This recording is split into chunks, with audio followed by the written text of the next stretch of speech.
The war in Gaza is the deadliest conflict for journalists in over 30 years. At least 95 have been killed, according to the Committee to Protect Journalists. CBS's Holly Williams has details, with a caution that some of the images in her report are graphic.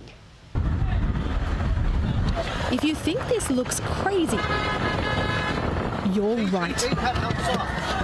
In the aftermath of airstrikes in the Gaza Strip, while others flee, journalists hurtle towards the danger. The Israel-Hamas war is now in its 5th month. We'd know much less about the destruction and death wreaked in Gaza if it weren't for these people. Palestinian journalists are risking their lives to get the news out. Many now living in tents. With their home under bombardment, some are not neutral observers, and they don't pretend to be. The situation is undescribable. We saw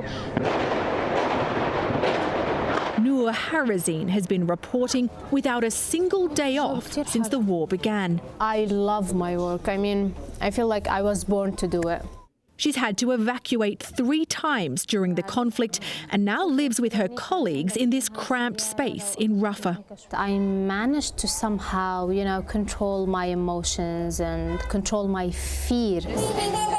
Last month, she was able to get permission to send her 6-year-old twins, Sarah and Bassem, across the border to Egypt, and made the difficult decision to stay on in Gaza and keep reporting. They can find easily food and water. They can sleep tight at night. Other journalists had no way of keeping their families safe. Like Al Jazeera Bureau Chief Wael Dahdouh, who lost his wife and 3 children. And Mohammed Al-Alul, a cameraman for Turkish television, who buried 4 of his young children. This is the deadliest war for journalists in decades. Norah O'Donnell has been criticised for allegedly supporting militants with social media posts many years ago.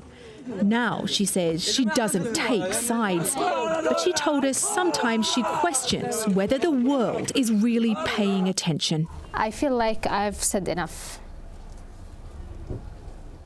My colleague Marwan Al-Ghul is one of the brave Palestinian journalists who stayed in Gaza to report the news. And Jarika, he filmed most of the report you just watched. We thank you both for your reporting.